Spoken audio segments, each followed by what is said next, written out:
Assalamualaikum warahmatullahi wabarakatuh. Innal hamdalillah nahmaduhu wa nasta'inuhu wa nastaghfiruh wa na'udzu billahi min syururi anfusina wa min sayyiati a'malina. May yahdihillahu fala mudhillalah wa may yudlil fala hadiyalah. Asyhadu an la ilaha illallah wahdahu la syarikalah wa asyhadu anna Muhammadan 'abduhu wa rasuluh. Allahumma shalli ala Muhammad wa ala ali Muhammad. Saudaraku yang dirahmati Allah Subhanahu wa taala. Pada kesempatan ini insyaallah kita akan lanjutkan kajian kita pada kitab Riyadhus Shalihin dan kita akan membahas bab tentang menjaga sunnah dan adabnya. Di antara adabnya yaitu Allah Subhanahu wa taala berfirman, "Wa ma atakumur rasulu fakhudhuhu wa ma nahakum anhu fantahu."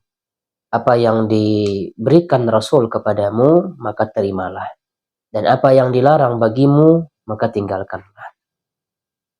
Begitu juga dengan firman Allah dalam surat Ali Imran ayat 31, "Qul in kuntum tuhibbunallaha fattabi'uni yuhibbukumullah wa yaghfir lakum dzunubakum." Katakanlah Muhammad, jika kamu mencintai Allah, ikutilah aku. Niscaya Allah mencintaimu dan mengampuni dosa-dosamu. Itu ya diantaranya ya, di dalam Al-Quran banyak sekali yang menjelaskan tentang adab-adab kita dalam menjaga sunnah. Oleh karena itu kita lanjutkan saja kepada hadis yang pertama. Dari Abu Hurairah radhiyallahu anhu dari Nabi Shallallahu alaihi wasallam. Beliau bersabda, "Biarkanlah aku dengan apa yang aku tinggalkan pada kalian." Artinya tidak banyak mempertanyakannya. Sesungguhnya kehancuran orang-orang sebelum kalian karena banyaknya pertanyaan mereka dan pertentangan mereka pada nabi mereka. Jika aku melarang sesuatu pada kalian, maka tinggalkanlah. Dan yang aku perintahkan mengenai sesuatu, kerjakanlah semampu kalian. Ini hadisnya ya. Jadi kita jangan sok merasa lebih pintar daripada Rasulullah. Jangan merasa lebih pintar, lebih hebat, lebih soleh daripada para sahabat. Tentunya ya, para sahabat sudah disebutkan dalam Al-Quran juga. Dan para sahabat adalah mereka yang paling semangat dalam menjalankan atau mengamalkan sunnah-sunnah Nabi Shallallahu Alaihi Wasallam. Bukan seperti sebagian kita yang ada di sini. Nah, contohnya juga yang sekarang ya, bulan Rabiul Awal. Sebagian mereka, para dai mengatakan, loh dulu kan para sahabat melihat Rasulullah. Para sahabat melihat Rasulullah, jadi mereka tidak perlu untuk merayakan maulid Nabi. Sedangkan kita jauh ya jaraknya dengan Rasulullah. Oleh karenanya untuk mengingat beliau, maka kita rayakan maulid Nabi. Itu kata mereka. Ketahuilah ya, kalau perkara ini baik, tentulah para sahabat akan mendahului kita. Memang begitu. Karena para sahabat adalah orang yang paling semangat, orang yang paling gesit, orang yang paling terdepan dalam menjalankan syariat yang dibawa oleh Nabi Shallallahu Alaihi Wasallam. Nah, jadi cukuplah dengan hadis ini, apa yang diperintahkan Nabi kita lakukan semampu kita. Kenapa? Karena banyak sekali sunnah-sunnah yang tidak bisa kita lakukan demi Allah. Kalau kita mau mempraktekkan sunnah dari awal, kita bangun tidur sampai bangun lagi, tidur bangun lagi, maka kita tidak akan mampu untuk melakukan sunnah Nabi yang diajarkan kepada kita. Oleh karenanya, kalau sudah jelas satu perkara tersebut, tidak boleh kita bertanya. Nggak boleh banyak tanya lah, nggak boleh banyak protes. Kalau misalkan itu dilarang, nggak usah banyak protes, udah tinggalkan saja. Kalau misalkan itu samar-samar, lebih baik tinggalkan yang samar-samar tersebut supaya kita aman dalam melakukan suatu ibadah. Nah, begitu juga dengan statement para sebagian dai, ya. Sebagian dai termasuk saya sebut namanya ya, Dr. Ar-Razi Hashim misal. Dia katakan, atau dai yang lain juga mengatakan, tidak ada di muka bumi ini yang anti kepada maulid Nabi kecuali satu kelompok saja, yaitu Wahabi. Iya. Dan memang ya jawabannya sederhana sebenarnya ya. Bulan sederhana karena Nabi tidak pernah melakukannya, maka kelompok Nabi lah. Kelompok Nabi ini yang disebut Wahabi oleh si dokter ini. Sederhana ya ngejawabnya. Umatku terpecah belah jadi 70 sekian golongan, ya. Cuman satu yang masuk surga, selebihnya masuk neraka. Satu kelompok, ya. Satu kelompok yang tidak maulid, memang sunnah itu sedikit. Orang yang berpegang teguh kepada sunnah itu sesungguhnya sedikit sekali. Oleh karenanya ya tinggalkanlah yang kiranya itu tidak ada, udah tinggalkan saja. Karena banyak ya sunnah-sunnah yang lain yang tidak bisa kita lakukan. Kita lanjutkan pada hadis yang kedua dari Abu Najih Al-Irbad ya bin Sariyah radhiyallahu anhu, dia berkata, Rasulullah Shallallahu alaihi wasallam memberi nasihat yang membuat hati bergetar dan mata kami meneteskan air mata. Kemudian kami bertanya, wahai Rasulullah, seolah-olah nasihat ini adalah nasihat orang yang akan berpisah. Maka wasiatkanlah kepada kami. Lalu beliau bersabda, aku wasiatkan kepada kalian agar selalu bertakwa kepada Allah, tetap mendengar perintah dan taat walaupun kalian dipimpin oleh seorang budak dari Habasyah. Karena orang yang hidup setelah kalian kelak akan mengalami banyak perselisihan. Maka pegang teguhlah terhadap sunnah-sunnahku dan sunnah khulafa'ur rasyidin yang diberi petunjuk Allah. Gigitlah sunnah-sunnah itu dengan gigi geraham kalian. Jauhilah oleh kalian perkara-perkara baru dalam agama. Karena setiap bid'ah itu sesat. Hadis ini hasan sahih, diriwayatkan oleh Abu Dawud dan At-Tirmizi. Saudaraku yang dirahmati Allah Subhanahu wa taala. Kita bahas satu persatu ya. Wasiat Nabi Shallallahu alaihi wasallam memerintahkan kepada kita agar mendengar dan taat kepada pemimpin. Jangan memberontak walaupun pemimpin kita ini dari Habasyah misal atau di luar Arab, maka tetap kita harus taat kepada mereka. Kenapa? Karena tidak adanya ketaatan oleh masyarakat ini akan menyebabkan kekacauan pada negeri itu tersendiri. Maka jauh-jauh hari, sudah ribuan tahun, Nabi Shallallahu alaihi wasallam mewasiatkan kepada umatnya agar tidak memberontak kepada pemimpin, tetap taat kepada pemimpin. Tidak boleh memberontak. Inilah ya wasiat yang banyak orang meninggalkannya. Ini sedikit-sedikit demo, sedikit-sedikit merusak pagar, sedikit-sedikit merusak fasilitas jalan umum, sedikit-sedikit, pokoknya mah banyaklah ya. Padahal Nabi Shallallahu alaihi wasallam memerintahkan kita untuk tetap taat, kecuali pemimpin tersebut memerintahkan kita dalam kemaksiatan, maka itu tidak boleh kita ikuti. Lalu yang kedua, orang sepeninggalanku ini, kata Rasulullah ya, orang yang hidup setelah kalian kelak akan mengalami banyak perselisihan, maka pegang teguhlah terhadap sunnah-sunnah. Jadi jalan yang terbaik adalah berpegang teguh kepada sunnah Nabi Shallallahu alaihi wasallam. Itulah jalan yang selamat. Jauhilah oleh kalian, kata Rasulullah ya, perkara-perkara yang diada-adakan dalam urusan agama ini. Kita jauhilah. Nah, kita disuruh berpegang teguh oleh Nabi Shallallahu alaihi wasallam atas sunnahnya dan sunnah para khulafa'ur rasyidin yang diberi petunjuk oleh Allah. Gigit sunnah itu dengan gigi geraham kalian, kata Nabi. Gigit dia ya. Nah, lalu kemudian beliau berkata, jauhilah oleh kalian perkara-perkara yang baru dalam agama. Jauhilah Nabi Shallallahu alaihi wasallam yang memerintahkan kita, bukan dai-dai yang sekarang, bukan guru-guru kita sekarang, ya. Apa kata beliau? Karena setiap bid'ah itu adalah sesat. Jadi yang pertama kali yang mengatakan bid'ah siapa? Rasulullah Shallallahu alaihi wasallam. Beliau mengatakan bid'ah. Bid'ah itu sesat, kata beliau. Namun orang-orang sekarang yang lebih mengedepankan hawa nafsunya, dia katakan, oh bid'ah itu ada yang baik. Padahal Nabi sendiri yang mengatakan bid'ah itu sesat. Ya sudah, kita ikuti saja Nabi. Nggak usah sok-sokan lebih hebat daripada para sahabat. Seakan-akan lebih hebat daripada tabi'in, tabi'ut tabi'in, lebih hebat daripada imam yang 4, begitu. Nah, itulah dia fenomena yang terjadi ya di kita sekarang ini. Para dai yang menyeru kepada kebid'ahannya ya, yang tidak diajarkan Nabi dikatakan, oh ini bid'ah hasanah. Nabi Shallallahu Alaihi Wasallam memerintahkan Ali bin Abi Thalib, memerintahkan kita untuk menghancurkan kuburan-kuburan yang ada bangunannya. Sekarang dibangun, dihiasi, di lampu, dan sebagainya. Ya, disimpan di sana kotak amal sehingga jadi bisnis jadinya. Rasulullah Shallallahu Alaihi Wasallam memerintahkan para sahabat membuatkan makanan kepada keluarga mayit, ya. Justru kita sekarang kebalik jadinya.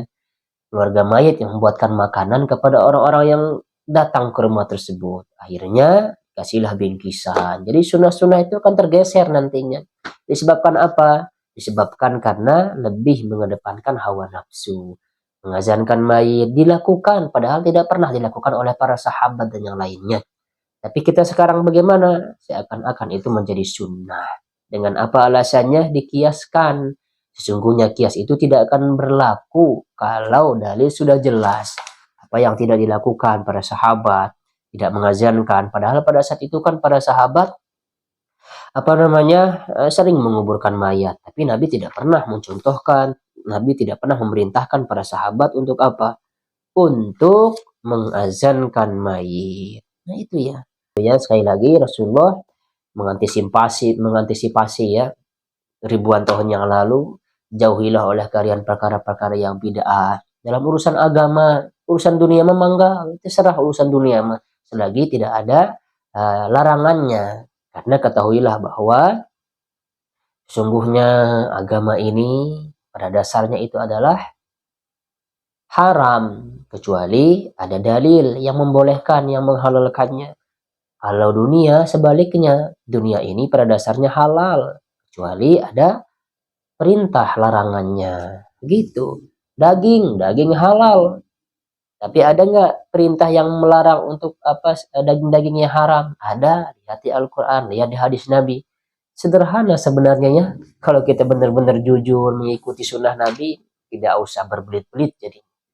Nah, gitu ya. Mudah-mudahan ini ada manfaatnya. Kita lanjutkan hadisnya dari Abu Hurairah radhiyallahu anhu bahwasanya Nabi Shallallahu Alaihi Wasallam bersabda, semua umatku masuk surga kecuali yang enggan. Kemudian beliau ditanya, siapakah yang enggan itu wahai Rasulullah? Beliau bersabda, barang siapa yang mentaatiku, dia masuk surga.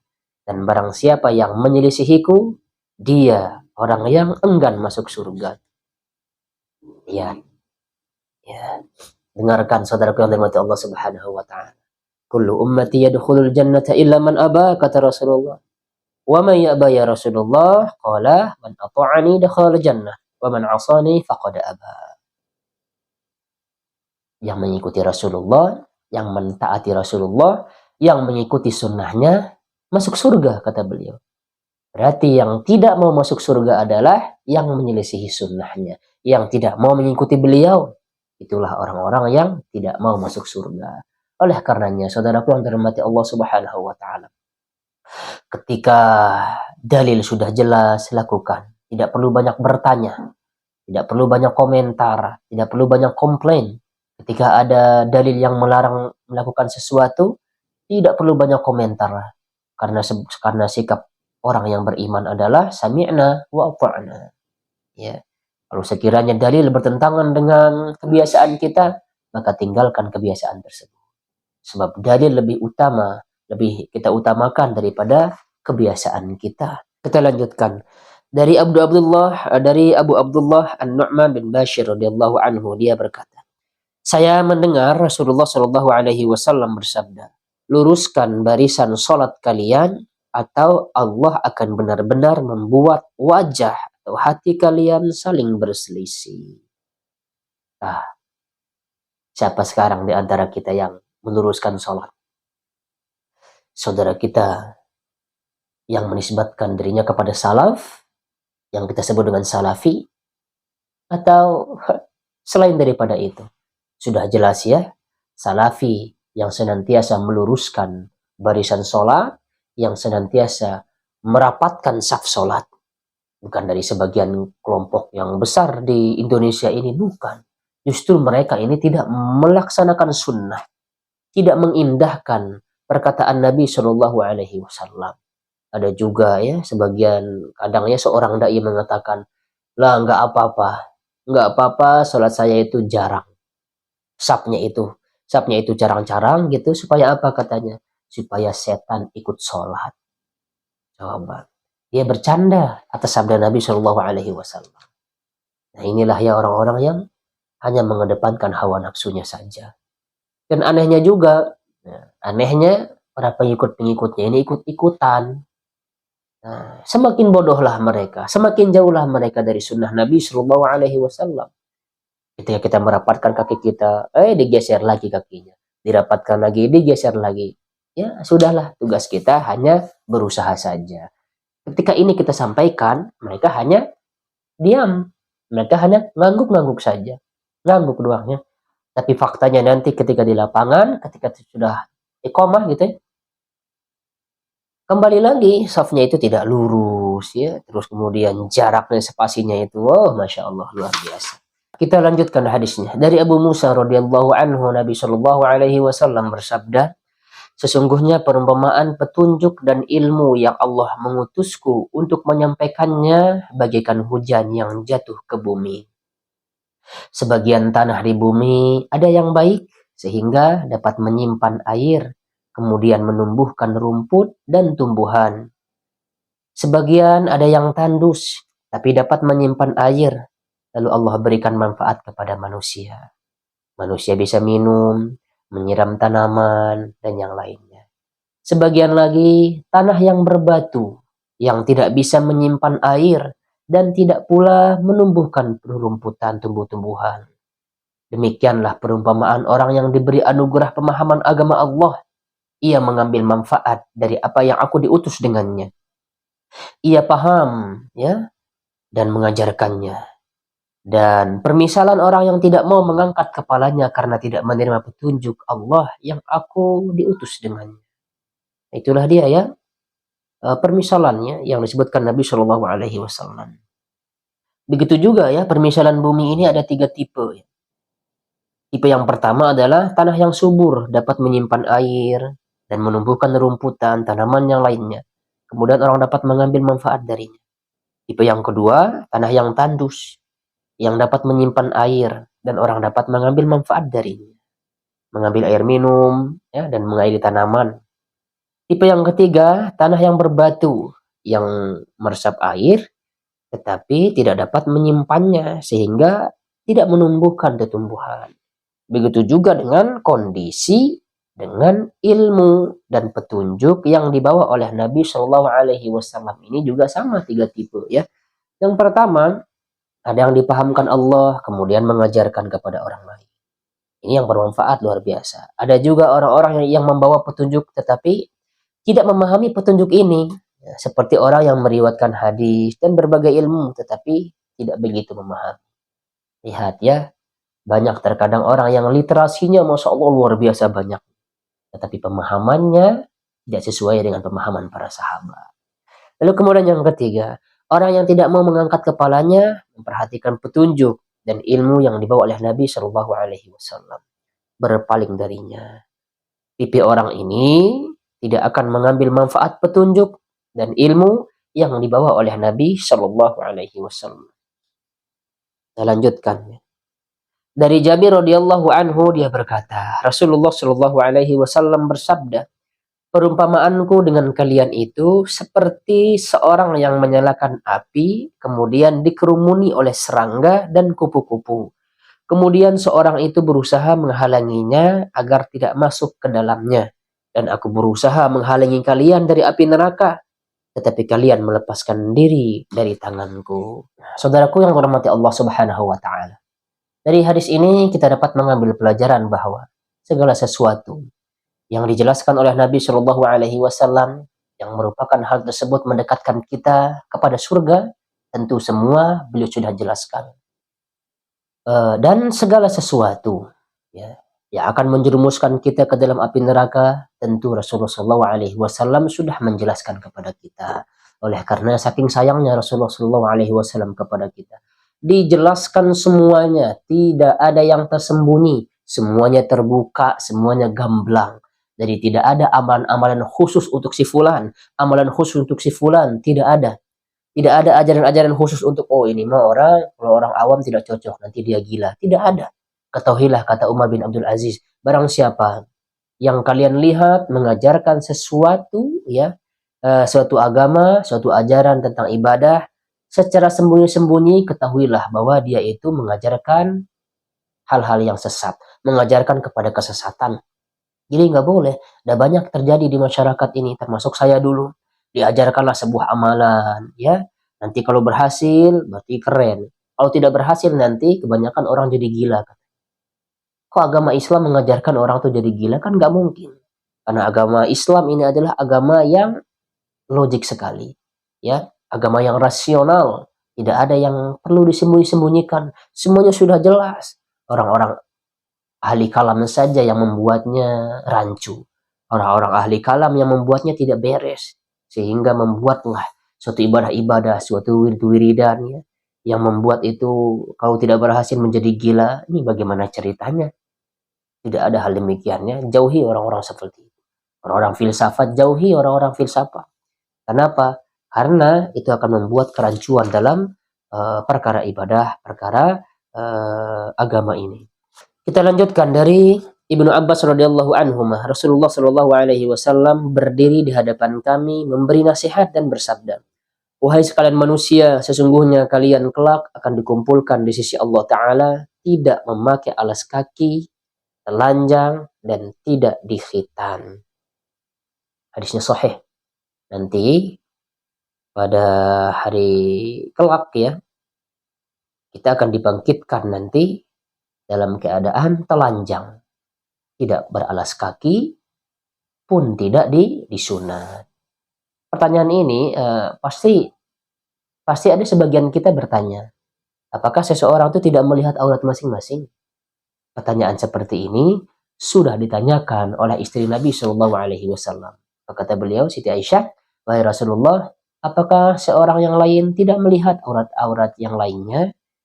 Lalu kemudian Rasulullah Shallallahu Alaihi Wasallam bersabda, pada saat itu tidak ada kesempatan, tidak ada waktu untuk melihat aurat satu dengan yang lainnya. Tidak ada.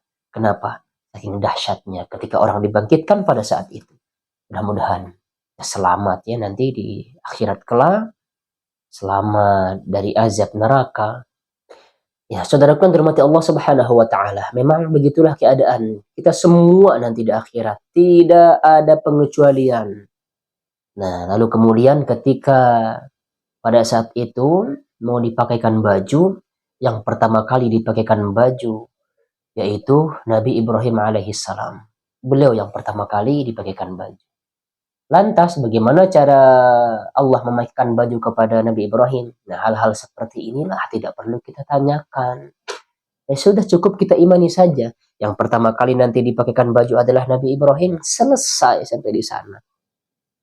Itulah sikap orang yang beriman. Begitu ya. Mudah-mudahan ini ada manfaatnya. Subhanakallahumma wa bihamdika. Asyhadu an la ilaha illa anta astaghfiruka wa atubu ilaik. Assalamualaikum warahmatullahi wabarakatuh.